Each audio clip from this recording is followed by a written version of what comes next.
sede da região que detém uma das maiores rendas per capita do país, calculada na faixa de $5.000.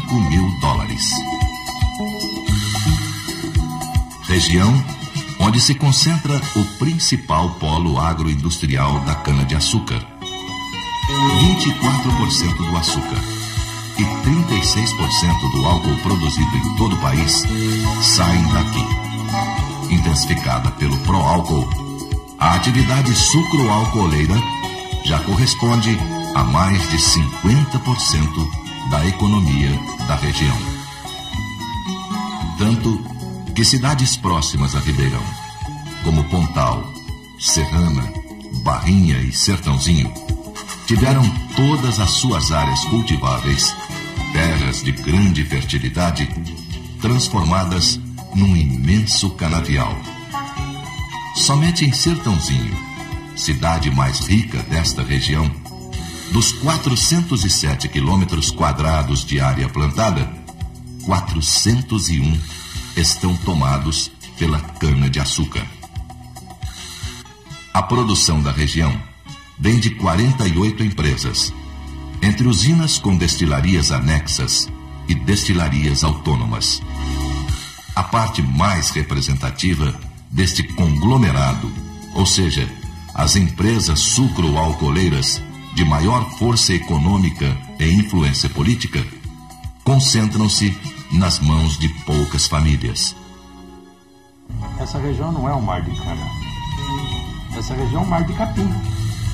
Por incrível que pareça, independente disso, você ainda tem aqui na região grandes áreas de reflorestamento de matas naturais, de cerrados e cerradões, que junto com as pastagens correspondem à metade da região.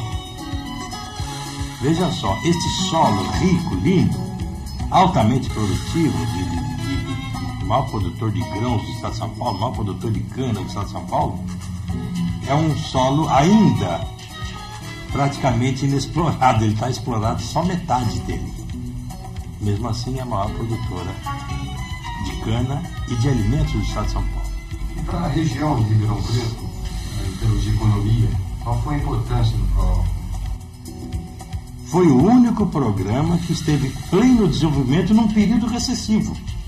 Então ele suportou a economia da região, movimentou o dinheiro desse comércio todo da região através dos salários pagos, através das encomendas de equipamento, de transporte e todo o serviço subsidiário para a indústria alcooleira e açucareira, e propiciou emprego. É difícil você ver hoje um pobre no campo da cana. Se você pesquisa, vai em qualquer cidade dessa, Barrinha, Guariba, Jardinópolis, Jabuticabal, Ribeirão, você vai ver o volume de eletrodomésticos, o número de antenas de televisão e vai ver o aparelho invariavelmente colorido. O número de aparelhos de som.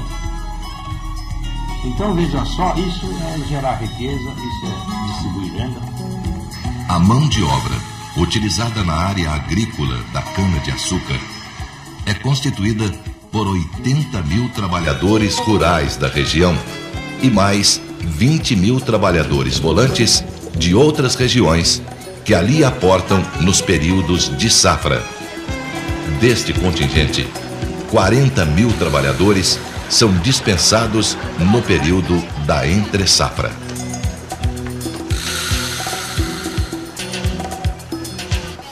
Quando não é safra, é entre safra, né? Tá certo. É só eu e o rapaz aí. Nós dois, nós se vira. Um dia come um arroz e feijão, outro dia come uma polenta e nós vamos se levando a vida. Porque o problema que tá aqui durante esse tempo aí tá sendo isso daí, porque não tá dando pra viver. Agora na safra é cortando cana. Quando a gente arruma, tem trabalhado os fornecedores, nas usinas. Então a gente trabalha cortando cana. Depois que terminou, às vezes eles mandam embora, então a gente fica parado. Ou então faz um serviço doméstico, alguma coisa que aparece a gente faz, né? Durante a safra que passou, agora esse ano que passou, a gente Falei mal, deu para comer e beber. Agora a gente espera que venha uma safra esse ano, que ela seja melhor, que cobre aquela que passou, que o ano que passou agora não foi uma safra favorita do trabalhador de jeito nenhum, porque o que o trabalhador ganhou não deu nem para pagar o que ele devia. Esta é Barrinha, cidade dormitório, de migrantes que estão chegando para a safra de cana. 50% deles, mineiros do Vale do Jequitinhonha. Meu nome é Juvencio Souza Oliveira. Eu venho de lá do interior da Bahia, cidade de Impirá. Faz 8 anos que eu viajo para aqui, toda safra eu venho, volto, faço saúde. Trabalho um pouco e levo um pouquinho de grana para casa e tudo bem. Só que a gente faz aqui quase não compensa, é só curtir a vida só, porque sabe quem nasce cumpriu o destino, a gente tem que andar para conhecer os lugares também, muitos países, né? Estes trabalhadores se ajeitam como podem. Em alojamentos improvisados e pensões como essa de Barrinha, sem as mínimas condições de conforto e higiene. Viu a gente tudo fodido aí, ó, num lugar, né, jogado, né, de qualquer jeito. Né? O cara dorme até no chão, dorme jogado, come a comida de qualquer jeito. E eu não vou viver na vida dessa. Né? Eu vou ver, então, para mim ficar sofrendo aqui, eu vou viver na minha terra do jeito que eu tô. Né? Porque lá não ganho nada, mas nada eu fiquei devendo ninguém, não devo ninguém. Né? Eu acho assim que cada qual deve viver na terra dele que é melhor. Né? É melhor que a gente estar vivendo na terra do outro ajuda nos outros. Não é isso? Que o cara vem de lá, não vem para faturar. Ele vem para ajudar. Ele vem para ajudar. Aqui ninguém vem de nós para poder faturar, só vem para ajudar. Eu acho assim que cada qual deve viver na terra dele. A força dele ficar na terra dele, para não precisar de ficar ajudando para os outros. Não é isso? Eu acho que o cara sai de lá para vir dar o suor dele para os outros aqui, ó, e não faturar nada, isso não prevalece nada. Que nada aqui prevalece nada. O cara trabalha e no fim não sai sem nada.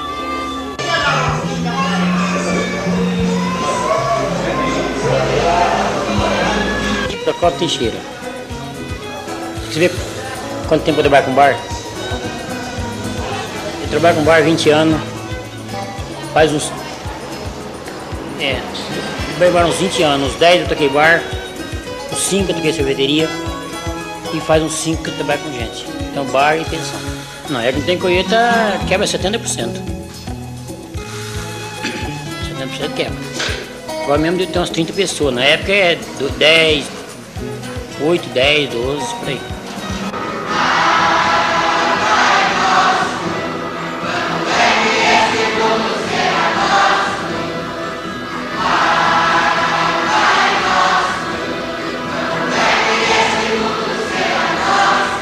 Que é o nosso ganha-pão de vocês.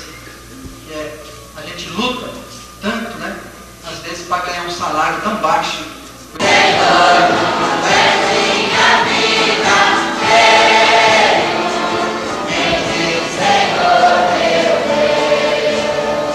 Ao chegar aqui, a gente se deparou com um quadro sindical dos piores possíveis, que é no fundo um retrato do sindicalismo no estado de São Paulo. Um sindicalismo, como eu já disse, pelego mesmo, um sindicalismo que não escuta o trabalhador rural, não atende o trabalhador rural, e o trabalhador rural não é bobo, não é mais, hoje ele adquire uma consciência muito maior. De 3 mil e poucos sócios que tinha esse sindicato aqui, fundado na década de 60, o ano passado eles estavam com aproximadamente 60 sócios em dia. Havia uma eleição marcada, que foi realizada dia 4 de maio desse ano. E chegando aqui, a gente já metido em todas essas lutas, não tínhamos outra tarefa a não ser tentar organizar uma oposição sindical. E foi o que nós fizemos.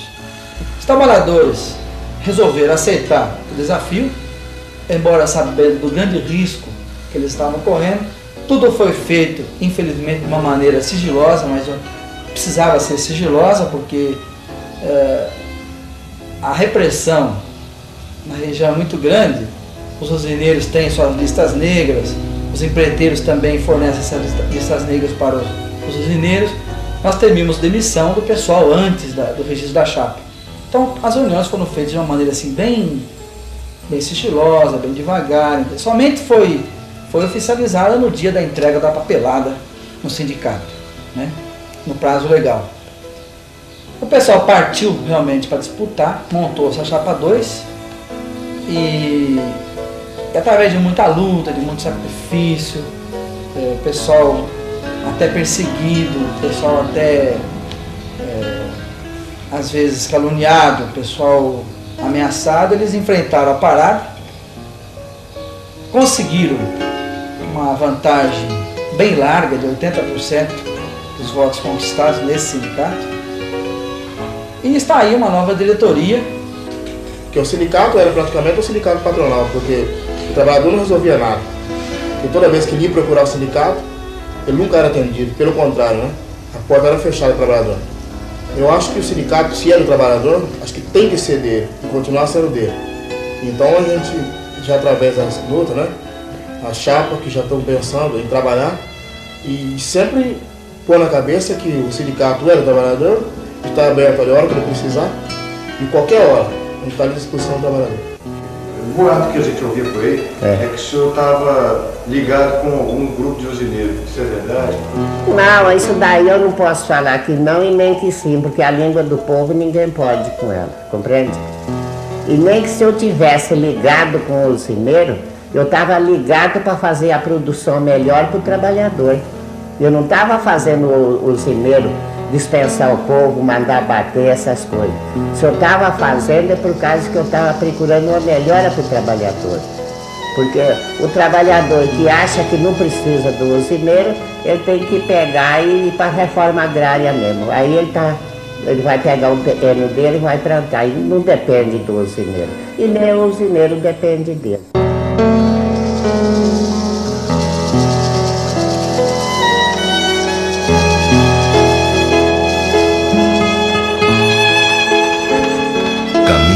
De cana e sol levam a passos profundos, onde a terra se faz pó e o rosto do céu se enruga em pálidas cicatrizes, voos mortais de cinzas e fogo. A queimada anuncia o começo do corte da cana. Anuncia também as primeiras movimentações dos trabalhadores rurais.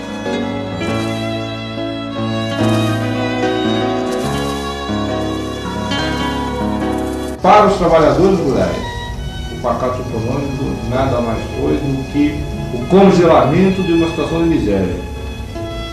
Esse distúrbio todo ocorrido com a nova política econômica enfraqueceu a campanha salarial de 86 e nós não tivemos até o momento a possibilidade de nenhuma greve expressiva.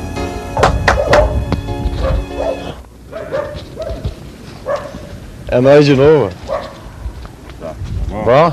Bom. Deixa eu dar uma chegadinha dentro, tudo bem? Tudo bem. A senhora vai bem? Mais ou menos, bom dia. Tô vendo fazer continuar aqui. Tudo bem? Mais ou menos. Tudo bem que tá não, mas vai levando a vida. Eu levanto às 4 agora e faço o almoço, mando pro Oswaldo, que ele sai às 5 horas. E eu saio às 6 horas, eu e o menino saio às 6 horas. As duas crianças ficam com o meu tio aí. Que a roupa que suja, por exemplo, suja hoje, amanhã a gente já tem que lavar quando chega de tarde, né? Porque de manhã cedo não dá tempo de lavar, então a gente lava à noite. Todo dia a gente faz isso. É eu, as outras mulheres, todo mundo, né, que trabalha na lavoura, tem que enfrentar a si mesmo, né?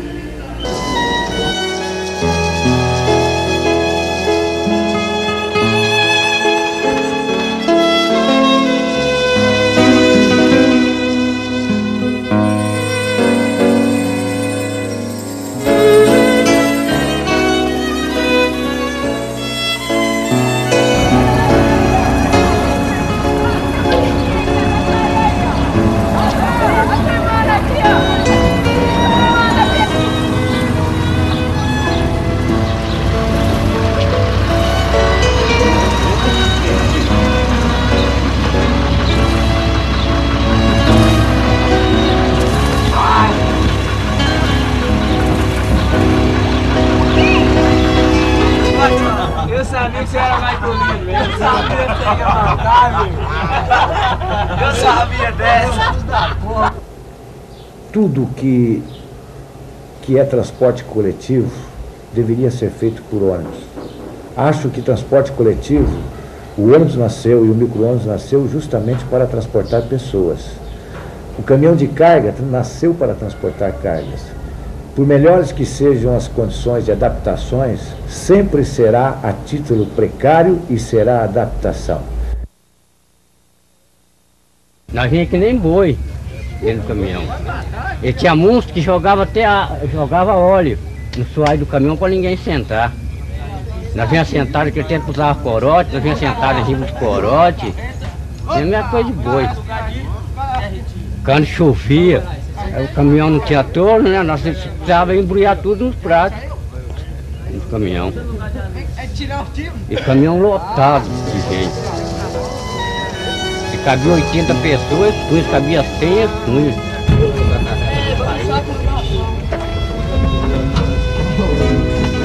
Vira, entendeu?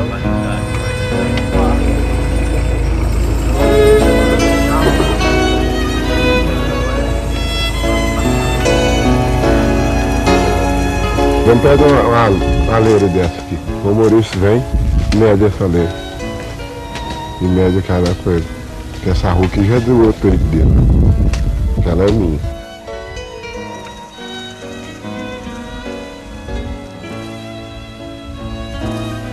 Muitas usinas ainda estão trabalhando por tonelada. Porque por tonelada não tem condições, não dá. Porque tonelada é uma forma de patrão roubar.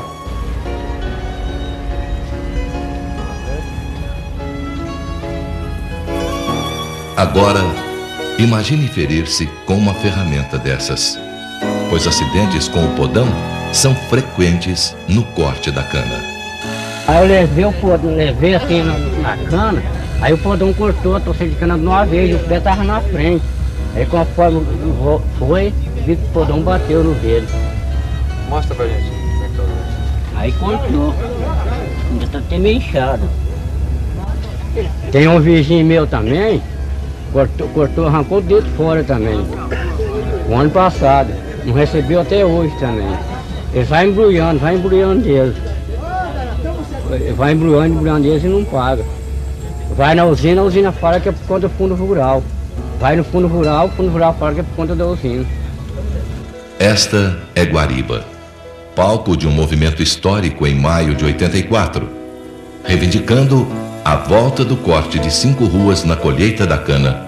A classe dos trabalhadores rurais se mostrou mobilizada e capaz de levar adiante suas lutas.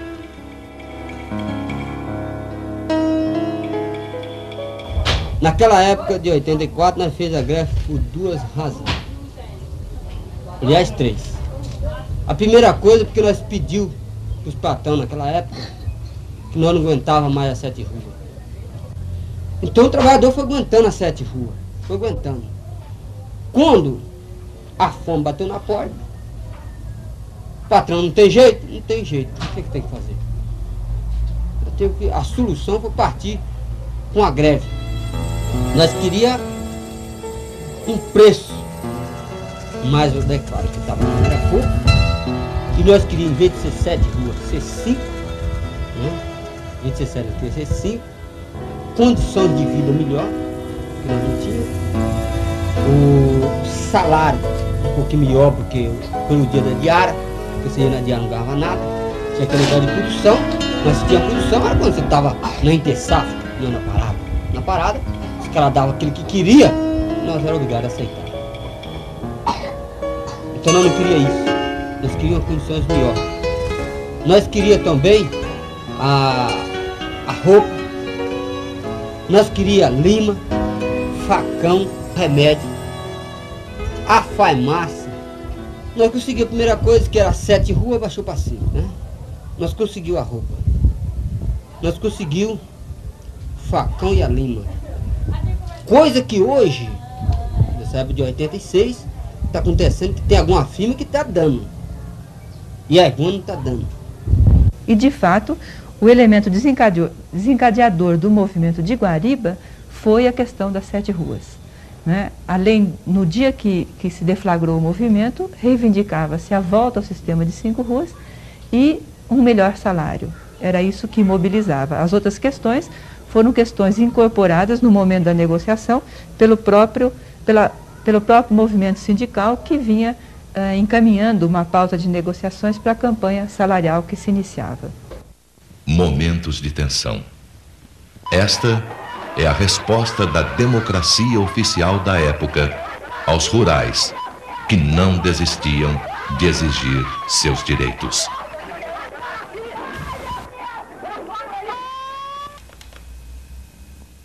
O espancamento na primeira explosão aconteceu contra a Polícia Militar, por incrível que possa parecer.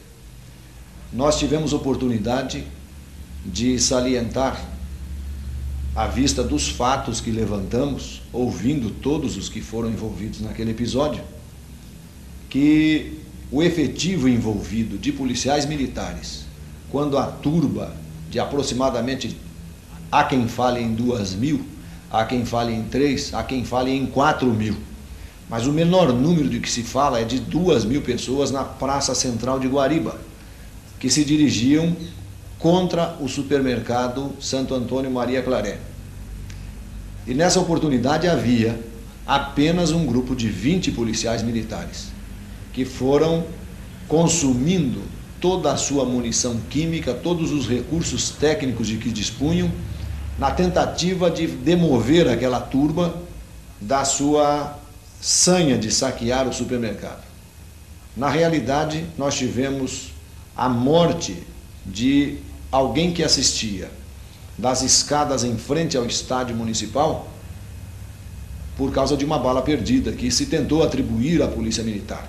Eu digo com segurança hoje que há muito mais uma imagem de violência do que violência propriamente dita. Sua casa, ô Domingo, vamos, vem cá, olha o tempo. Olha como é que tá o Domingo. Como é que você tá? Como é que aconteceu com você? Aconteceu que ele me pegou e não deu jeito de eu correr, ele me pegou em 5. 5, tá? É. Aquela cena que a gente viu de 5 pessoas. E você fez o que você cortou? É chute e paulada. Paulada? E o resto? Vamos ver, e as costas, como é que tá? Olha as costas dele, como é que tá. A violência da polícia, nós estávamos em casa e não esperava que eles entravam em casa. Então nós não estávamos no movimento da greve. Então eles entraram, de uma vez arrebentaram a porta, quebraram meu portão e começou a bater em mim, nas minhas crianças. E jogaram 3 bombas dentro de casa. E aí começou a bater em mim, eu não aguentava e quando eu corri um pouco para a cozinha, eles me derrubou na cozinha. E o moreno me batia em mim com 2 mãos. Aí minha mulher pediu socorro para eles para não fazer mais aquilo, eles pegou e judiou da minha mulher também. De uma criança pequena que eu creio, está com 5 anos. Quantos policial que era? Mas não deu nem de eu contar que eu apanhei muito, sabe? Eu ponho a mão assim na cabeça assim, mas ia batendo, não dava pra contar, mas o quintal encheu. E assim que eu tenho um pé de abacate grande, então debaixo do pé de abacate tinha mais de uns 50 mais ou menos. Aconteceu que ele me pegou ali, ó.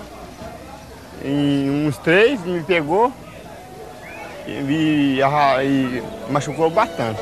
Inclusive quebrou até uma chapa minha. Aí eles mesmo me pegou e levou pro hospital, né?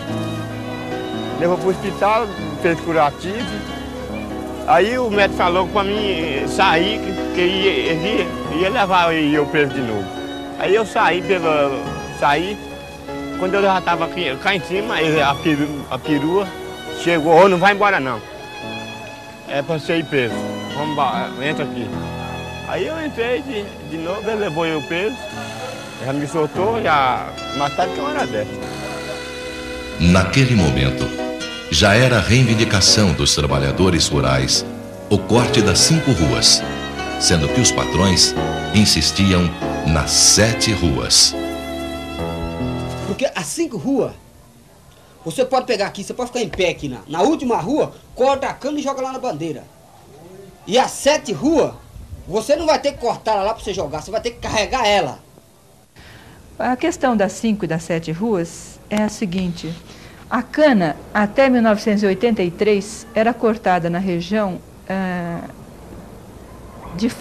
da seguinte forma: eram atribuídos a cada trabalhador 5 fileiras de cana. e ele tinha que cortar aquelas 5 fileiras e amontoar. Na safra de 83, os usineiros decidiram substituir o sistema de 5 ruas pelo de 7, atribuir a cada trabalhador 7 fileiras de cana. Isso significava para o usineiro uma economia de combustível, porque as carregadeiras de cana iam andar menos, e significava também um rendimento, porque cada vez que a carregadeira pega um monte de cana, ela carrega muita terra. Parece que para cada 40 e poucos caminhões de cana, costumava entrar na usina um caminhão de terra. Então, se a carregadeira tivesse que pegar menos montes de cana, ela levaria menos terra. Como nós estávamos vivendo um momento de crise econômica, em que a oferta de mão de obra estava maior, era possível para o usineiro reduzir a produtividade, a produção de cada trabalhador e aumentar a produtividade do trabalho, substituindo o sistema de 5 ruas pelo de 7. Em 83, quando eles implantaram esta medida, houve vários movimentos grevistas de frente de trabalho. Em algumas usinas, os trabalhadores ganharam e conseguiram voltar para o sistema de 5 ruas. Em outras usinas, eles perderam e permaneceu o sistema de 7 ruas. Mas, para nós que estávamos em campo, era evidente que essa questão não estava resolvida e que ela retornaria como uma questão fundamental na luta entre trabalhadores e empregadores na safra de 84. Por que boia fria? As transformações sociais determinam muitas e diferentes histórias.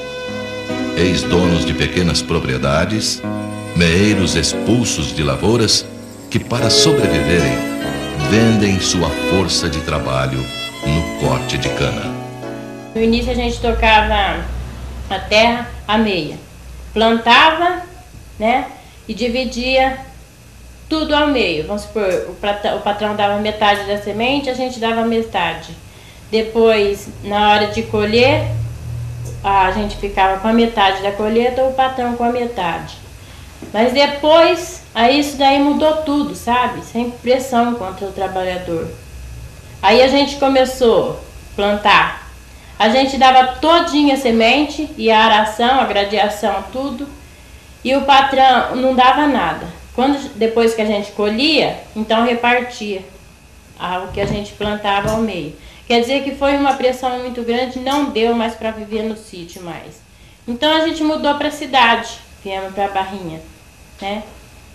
Aí chegamos aqui e fomos cortar cana. Foi uma vida mais sofrida ainda do que aquela que a gente vivia.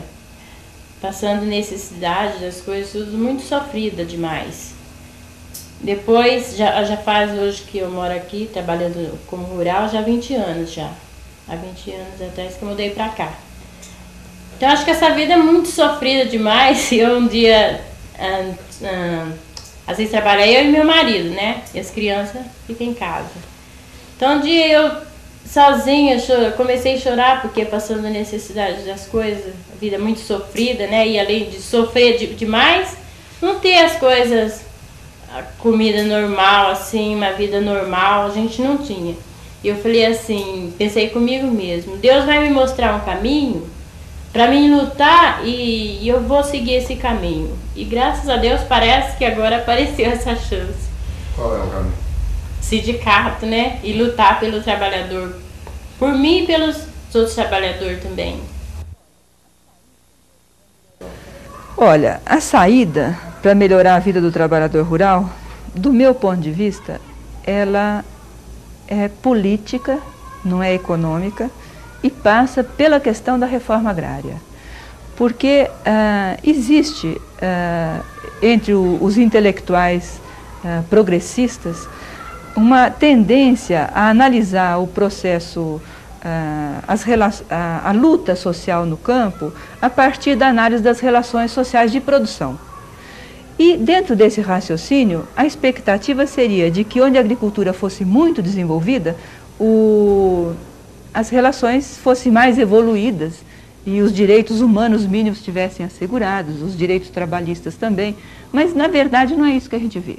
Quer dizer, a região de Ribeirão Preto é a região de agricultura mais avançada do país, do ponto de vista tecnológico, do ponto de vista do movimento de capital, de todos os pontos de vista, E, no entanto, nós temos a região de Ribeirão Preto povoada por uma população subempregada, subalimentada, sem assistência médica, o tempo de vida curtíssimo, né? Durante 4 anos de pesquisa, muitos dos trabalhadores com os quais nós trabalhávamos morreram. Quer dizer, a incidência de morte é muito precoce, é muito grande. Então, eu acho que não há por que acreditar que esse desenvolvimento econômico que a gente vem vivendo nos últimos 20 anos vai resolver o problema do trabalhador rural. Eu acho que o que pode resolver o problema do trabalhador rural é uma política capaz de garantir uma melhor distribuição da terra, tá certo? De dar condições de sobrevivência ao pequeno produtor, ao campesinato, que é numericamente muito significativo no país. Atinge nós temos no país mais de 3 milhões de famílias camponesas resistindo em condições de miséria no campo, precisando da reforma agrária para poder sobreviver. Da reforma agrária entendida sim como distribuição melhor de terra, mas não só, como acompanhada de uma política de subsídio ao pequeno produtor. E os trabalhadores rurais da região de Ribeirão Preto se preparam para uma nova e árdua luta. A qualquer momento nós vamos conseguir juntar as pedrinhas tão necessárias de se juntar para que possamos fazer um grande movimento aqui na região. Se os trabalhadores rurais de Serrana estão dispostos a ir à greve, eu peço para levantar a mão, companheiro.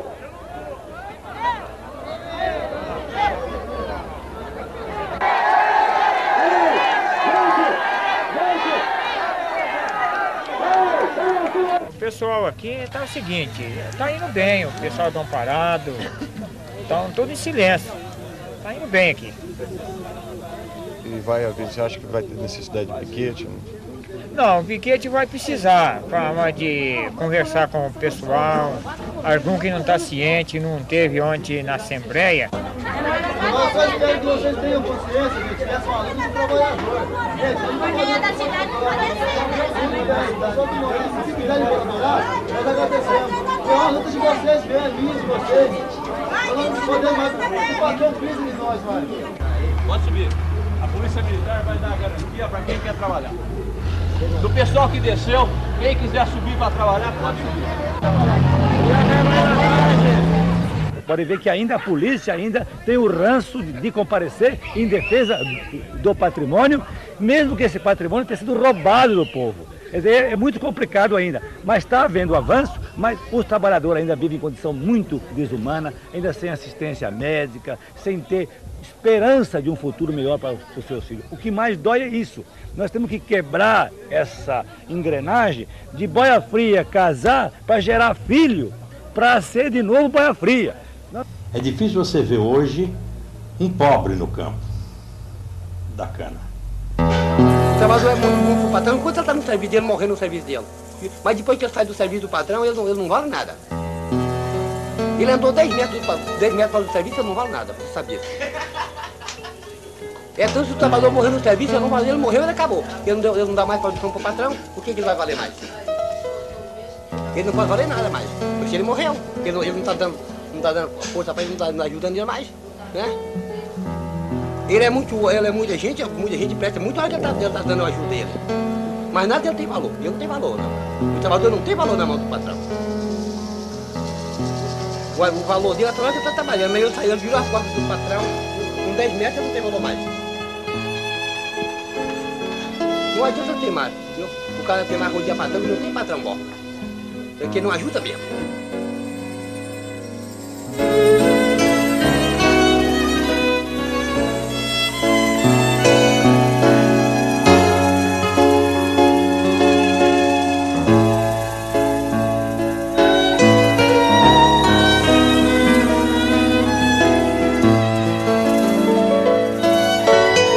Caminhos de cana e sol levam a rios que já não têm águas. E os peixes são meninos barrigudos de olhos mortos.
jogar, você vai ter que carregar ela.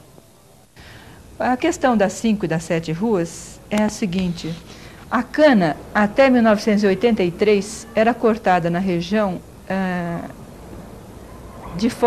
da seguinte forma: eram atribuídos a cada trabalhador 5 fileiras de cana, e ele tinha que cortar aquelas 5 fileiras e amontoar. Na safra de 83, os usineiros decidiram substituir o sistema de 5 ruas pelo de 7, atribuir a cada trabalhador 7 fileiras de cana. Isso significava para o usineiro uma economia de combustível, porque as carregadeiras de cana iam andar menos, e significava também um rendimento, porque cada vez que a carregadeira pega um monte de cana, ela carrega muita terra. Parece que para cada 40 e poucos caminhões de cana, costumava entrar na usina um caminhão de terra. Então, se a carregadeira tivesse que pegar menos montes de cana, ela levaria menos terra. Como nós estávamos vivendo um momento de crise econômica, em que a oferta de mão de obra estava maior, era possível para o usineiro reduzir a produtividade, a produção de cada trabalhador, e aumentar a produtividade do trabalho, substituindo o sistema de 5 ruas pelo de 7. Em 83, quando eles implantaram esta medida, houve vários movimentos grevistas de frente de trabalho. Em algumas usinas, os trabalhadores ganharam e conseguiram voltar para o sistema de 5 ruas. Em outras usinas, eles perderam e permaneceu o sistema de 7 ruas. Mas, para nós que estávamos em campo, era evidente que essa questão não estava resolvida e que ela retornaria como uma questão fundamental na luta entre trabalhadores e empregadores na safra de 84. Por que boia fria? As transformações sociais determinam muitas e diferentes histórias. Ex-donos de pequenas propriedades, meeiros expulsos de lavouras que, para sobreviverem, vendem sua força de trabalho no corte de cana. No início a gente tocava a terra a meia, plantava, né, e dividia tudo ao meio. Vamos supor, o patrão dava metade da semente, a gente dava metade. Depois, na hora de colher, a gente ficava com a metade da colheita, ou o patrão com a metade. Mas depois, aí isso daí mudou tudo, sabe? Sem pressão contra o trabalhador. Aí a gente começou a plantar. A gente dava todinha a semente e a aração, a gradiação, tudo. E o patrão não dava nada. Depois que a gente colhia, então repartia. Um rendimento, porque cada vez que a carregadeira pega um monte de cana, ela carrega muita terra. Parece que para cada 40 e poucos caminhões de cana, costumava entrar na usina um caminhão de terra. Então, se a carregadeira tivesse que pegar menos montes de cana, ela levaria menos terra. Como nós estávamos vivendo um momento de crise econômica, em que a oferta de mão de obra estava maior, era possível para o usineiro reduzir a produtividade, a produção de cada trabalhador, e aumentar a produtividade do trabalho, substituindo o sistema de 5 ruas pelo de 7. Em 83, quando eles implantaram esta medida, houve vários movimentos grevistas de frente de trabalho. Em algumas usinas, os trabalhadores ganharam e conseguiram voltar para o sistema de 5 ruas. Em outras usinas, eles perderam e permaneceu o sistema de 7 ruas.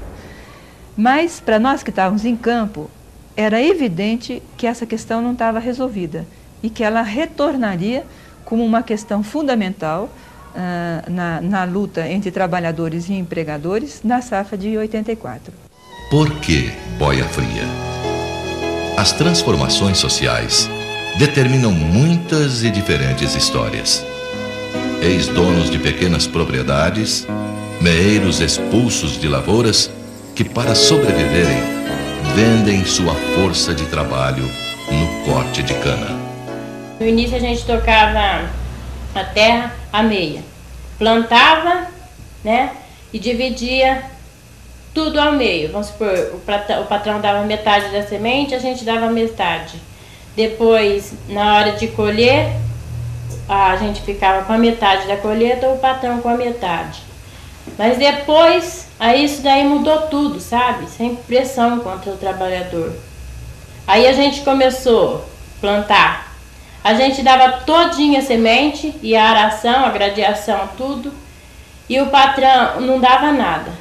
Depois que a gente colhia, então repartia o que a gente plantava ao meio. Quer dizer que foi uma pressão muito grande, não deu mais para viver no sítio mais.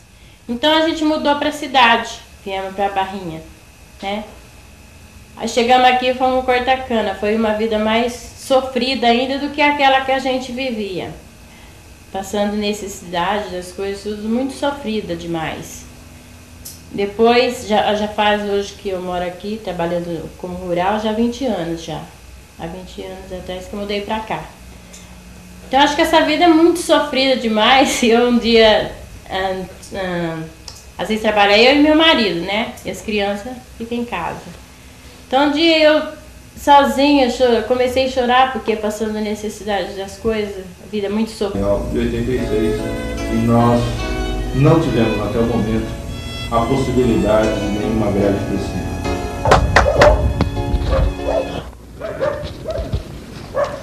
É nóis de novo. Tá. Bom? Bom. Deixa eu dar uma chegadinha dentro, tudo bem? Tudo bem. A senhora vai bem? Bom dia.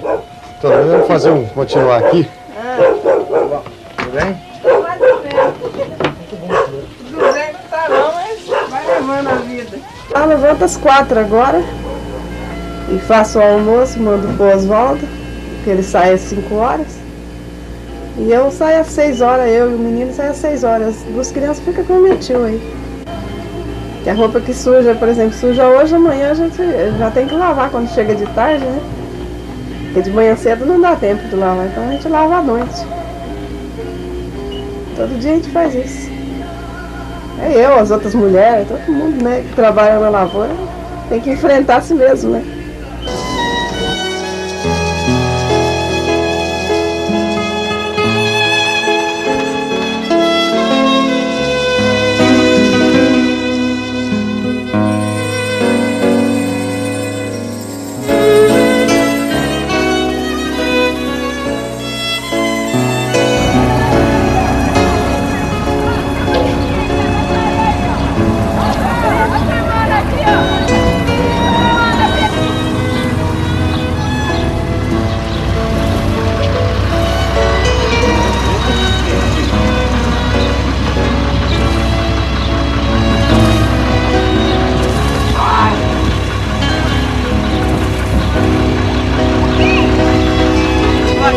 Eu sabia que você era mais bonito, eu sabia que você ia mandar, meu. Eu sabia dessa.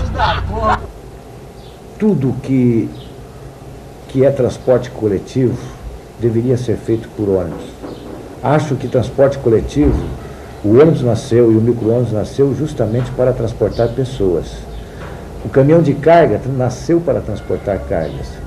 Por melhores que sejam as condições de adaptações, sempre será a título precário e será adaptação. Nós vinha que nem boi dentro do caminhão. E tinha monstro que jogava jogava óleo no soalho do caminhão para ninguém sentar. Nós vinha sentado, naquele tempo usava corote, nós vinha sentado em cima dos corote. É a mesma coisa de boi. Quando chovia, o caminhão não tinha torno, né? Nós precisávamos embrulhar tudo nos pratos. No caminhão. E caminhão lotado de gente. E cabia 80 pessoas. Combustível, porque as carregadeiras de cana iam andar menos. E significava também um rendimento, porque cada vez que a carregadeira pega um monte de cana, ela carrega muita terra. Parece que para cada 40 e poucos caminhões de cana, costumava entrar na usina um caminhão de terra. Então, se a carregadeira tivesse que pegar menos montes de cana, ela levaria menos terra. Como nós estávamos vivendo um momento de crise econômica, em que a oferta de mão de obra estava maior, era possível para o usineiro reduzir a produtividade, a produção de cada trabalhador e aumentar a produtividade do trabalho, substituindo o sistema de 5 ruas pelo de 7. Em 83, quando eles implantaram esta medida, houve vários movimentos grevistas de frente de trabalho. Em algumas usinas, os trabalhadores ganharam e conseguiram voltar para o sistema de 5 ruas. Em outras usinas, eles perderam e permaneceu o sistema de 7 ruas. Mas, para nós que estávamos em campo, era evidente que essa questão não estava resolvida e que ela retornaria como uma questão fundamental na luta entre trabalhadores e empregadores na safra de 84. Por que boia fria? As transformações sociais determinam muitas e diferentes histórias. Ex-donos de pequenas propriedades, meeiros expulsos de lavouras que, para sobreviverem, vendem sua força de trabalho no corte de cana. No início a gente tocava a terra a meia, plantava, né, e dividia tudo ao meio. Vamos supor, o patrão dava metade da semente, a gente dava metade. Depois, na hora de colher, a gente ficava com a metade da colheita, ou o patrão com a metade. Mas depois, aí isso daí mudou tudo, sabe? Sem pressão contra o trabalhador. Aí a gente começou a plantar. A gente dava todinha a semente e a aração, a gradiação, tudo. E o patrão não dava nada. Depois que a gente colhia, então repartia o que a gente plantava ao meio. Quer dizer que foi uma pressão muito grande, não deu mais para viver no sítio mais. Então a gente mudou para a cidade, viemos para a Barrinha, né? Aí chegamos aqui e fomos cortar cana. Foi uma vida mais sofrida ainda do que aquela que a gente vivia. Passando necessidade, as coisas tudo muito sofrida demais. Depois, já faz hoje que eu moro aqui, trabalhando como rural, já há 20 anos já. Há 20 anos atrás que eu mudei para cá. Então acho que essa vida é muito sofrida demais. Eu um dia, às vezes trabalho eu e meu marido, né? O espancamento na primeira explosão aconteceu contra a Polícia Militar, por incrível que possa parecer. Nós tivemos oportunidade de salientar, à vista dos fatos que levantamos, ouvindo todos os que foram envolvidos naquele episódio, que o efetivo envolvido de policiais militares, quando a turba de aproximadamente, há quem fale em 2.000, há quem fale em 3, há quem fale em 4.000, mas o menor número de que se fala é de 2.000 pessoas na Praça Central de Guariba, que se dirigiam contra o supermercado Santo Antônio Maria Claré. E nessa oportunidade havia apenas um grupo de 20 policiais militares, que foram consumindo toda a sua munição química, todos os recursos técnicos de que dispunham, na tentativa de demover aquela turba da sua sanha de saquear o supermercado. Na realidade, nós tivemos a morte de alguém que assistia das escadas em frente ao estádio municipal por causa de uma bala perdida que se tentou atribuir à Polícia Militar. Eu digo com segurança hoje que há muito mais uma imagem de violência do que violência propriamente dita. Essa casa, ô Domingo, vamos, vem cá, dá um tempo. Olha como é que tá o Domingo. Como é que você tá? Como é que aconteceu com você? Aconteceu que ele me pegou e não deu jeito de eu correr, ele me pegou em 5. 5, tá? É. Aquela cena que a gente viu de 5 pessoas. E você fez o que você cortou? É chute e paulada. Paulada? E o resto? Vamos ver, e as costas, como é que tá? Olha as costas dele, como é que tá? A violência da polícia, nós estávamos em casa e não esperávamos que eles entravam em casa. Então nós não estávamos no movimento da greve. Então eles entraram, de uma vez arrebentaram a porta, quebraram meu portão e começou a bater em mim, nas minhas crianças. E jogaram 3 bombas dentro de casa. E aí começou a bater em mim, eu não aguentava e quando eu corri um pouco para fora da cozinha, eles me derrubou na cozinha. E o moreno me batia em mim com 2 mãos. Aí minha mulher pediu socorro para eles para não fazer mais aquilo, eles pegou e judiou da minha mulher também. De uma criança pequena que eu creio, está com 5 anos. Qual policial que era? Aí não deu nem de eu contar que eu apanhei muito, sabe? Eu ponho a mão assim na cabeça assim, mas ia batendo, não dava pra contar, mas o quintal encheu. E assim que eu tenho um pé de abacate grande, então debaixo do pé de abacate tinha mais de uns 50 mais ou menos. Aconteceu que ele me pegou ali, ó. Em uns 3, me pegou. e machucou. Primeiro, dispensar o povo, mandar bater, essas coisas. Se eu estava fazendo é por causa que eu estava procurando uma melhora para o trabalhador. Porque o trabalhador que acha que não precisa do usineiro, ele tem que pegar e ir para a reforma agrária mesmo. Aí ele vai pegar o terreno dele e vai plantar. E não depende do usineiro. E nem o usineiro depende dele.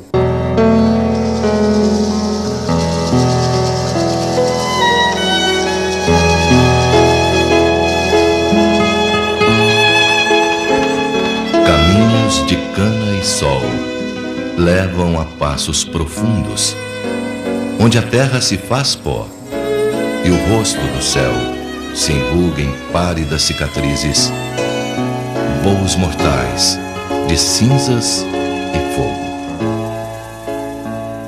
A queimada anuncia o começo do corte da cana. Anuncia também as primeiras movimentações dos trabalhadores rurais.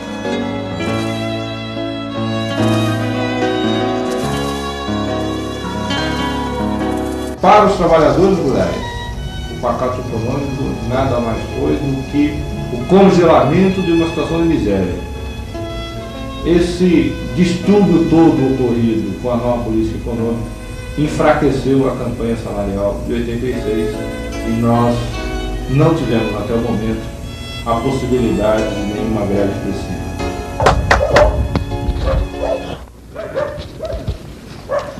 É nóis de novo. Bom? Bom.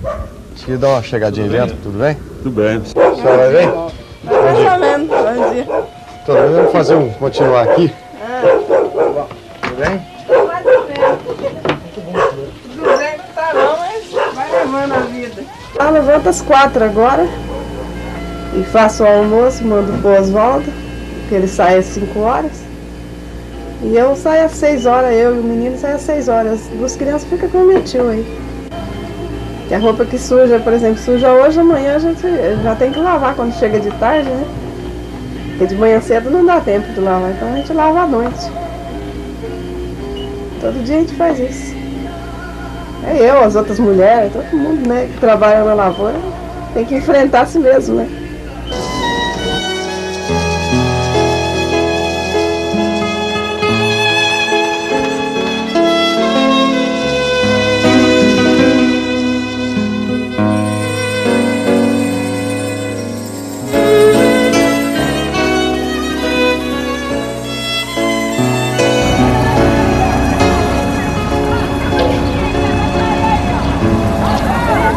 Bem que se eu tivesse ligado com o usineiro, eu estava ligado para fazer a produção melhor para o trabalhador. Eu não estava fazendo o usineiro dispensar o povo, mandar bater, essas coisas. Se eu estava fazendo é por causa que eu estava procurando uma melhora para o trabalhador. Porque o trabalhador que acha que não precisa do usineiro, ele tem que pegar e ir para a reforma agrária mesmo. Aí ele vai pegar o terreno dele e vai plantar. E não depende do usineiro. E nem o usineiro depende dele.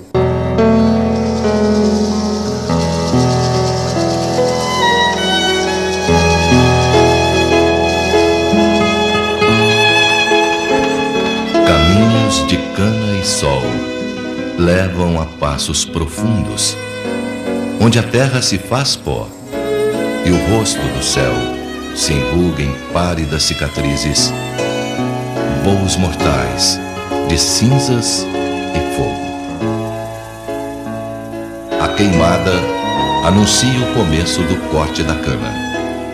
Anuncia também as primeiras movimentações dos trabalhadores rurais.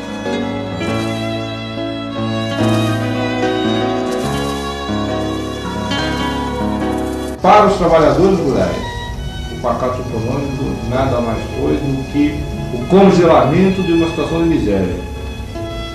Esse distúrbio todo ocorrido com a nova política econômica enfraqueceu a campanha salarial de 86 e nós não tivemos até o momento a possibilidade de nenhuma greve expressiva.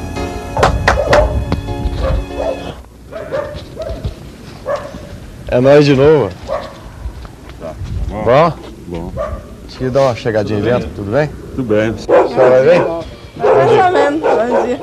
Então, vamos fazer continuar aqui. Tudo bem? Tudo bem, não tá não, mas vai levando a vida. Eu levanto às 4 agora e faço o almoço, mando pro Oswaldo, que ele sai às 5 horas. E eu saio às 6 horas, eu e o menino saem às 6 horas. As duas crianças ficam com o meu tio aí. Que a roupa que suja, por exemplo, suja hoje, amanhã a gente já tem que lavar quando chega de tarde, né? Porque de manhã cedo não dá tempo de lavar, então a gente lava à noite. Todo dia a gente faz isso. É eu, as outras mulheres, todo mundo, né, que trabalha na lavoura, tem que enfrentar a si mesmo, né?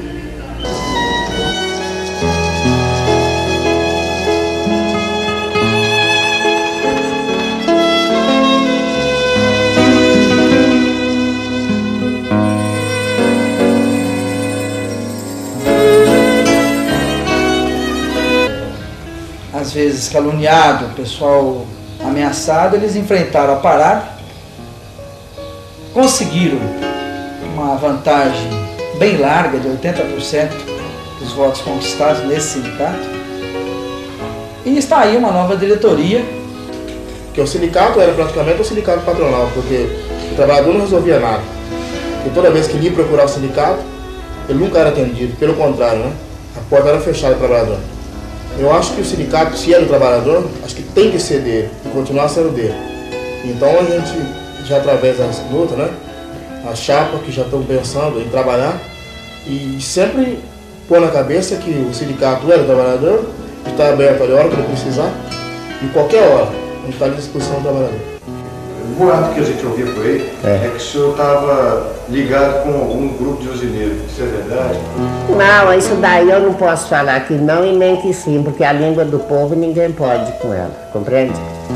E nem que se eu tivesse ligado com o usineiro, eu estava ligado para fazer a produção melhor para o trabalhador. Eu não estava fazendo o usineiro dispensar o povo, mandar bater, essas coisas. Se eu estava fazendo é por causa que eu estava procurando uma melhora para o trabalhador. Porque o trabalhador que acha que não precisa do usineiro, ele tem que pegar e ir para a reforma agrária mesmo. Aí ele vai pegar o terreno dele e vai plantar. E não depende do usineiro. E nem o usineiro depende dele.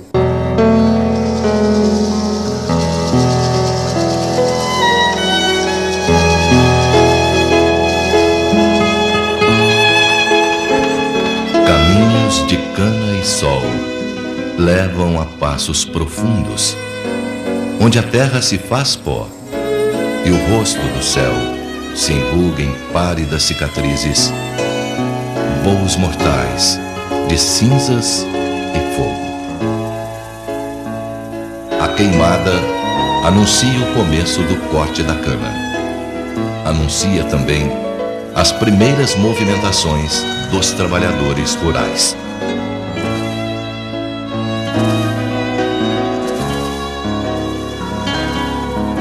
Para os trabalhadores rurais, o pacote econômico nada mais foi do que o congelamento de uma situação de miséria.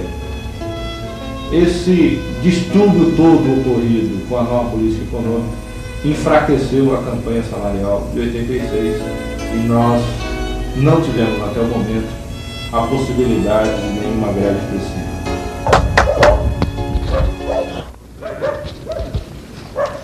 É nóis de novo. Tá. Bom? Bom. Deixa eu dar uma chegadinha dentro, tudo bem?